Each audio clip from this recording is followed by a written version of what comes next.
What's going on, guys? My name is Wade with Tech Daily. So the Samsung Galaxy S8 and S8 Plus have finally arrived, and I'm really excited to get my hands on these devices and see what the hype is all about. These latest offerings from Samsung officially launched a couple weeks ago now. The standard S8 with a 5.8-inch screen sells for about $750 depending on what carrier you go with, and the slightly larger S8 Plus with that 6.2-inch display is about $850. Definitely a premium price tag for a premium phone. They launched with just 3 color options for now: Midnight Black, Arctic Silver, and Orchid Gray. So nothing too wild. And I have a Midnight Black S8 and Orchid Gray S8 Plus for us to check out in this video and compare. So without wasting any more time, let's dive on into the boxes and see what we get.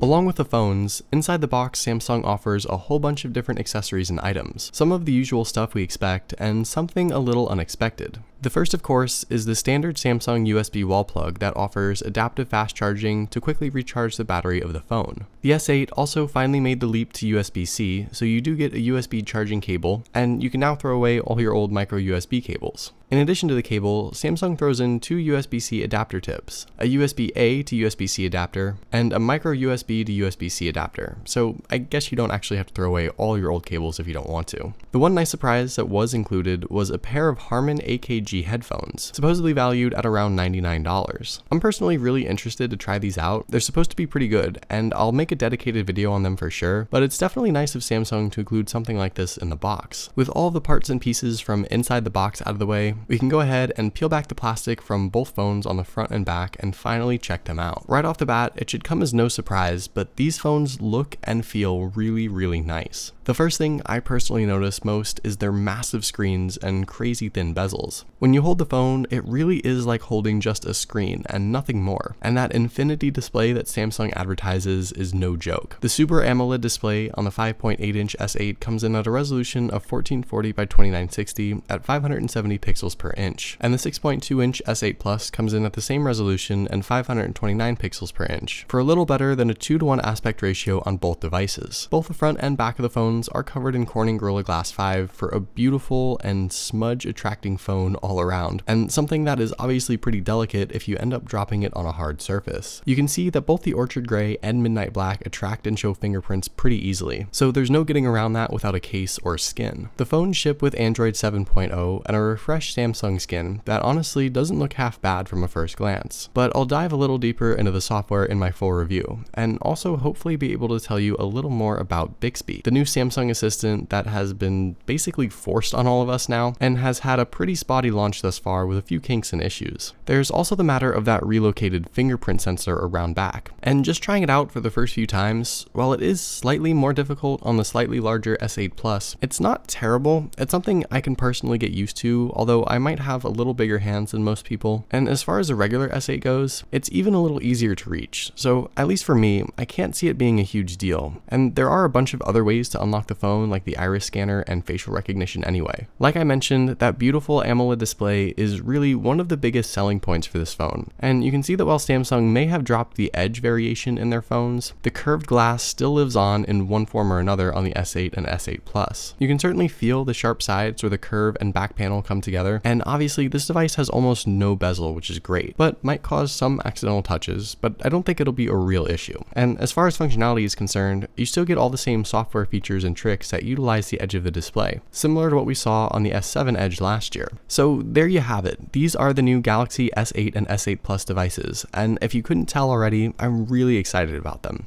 The phones look awesome, and I think Samsung really killed it with the design and the features, and I'm ready to start using the phones as my daily driver to see what they're like in the real world. Of course, I'll have plenty more videos on the Galaxy S8 in the coming weeks, but if there's anything you'd specifically like to see, or any questions you have about the phones, let me know in the comments below. Also, be sure to follow Tech Daily on Twitter, and subscribe to the Tech Daily YouTube channel if you haven't already, and I'll see you guys later.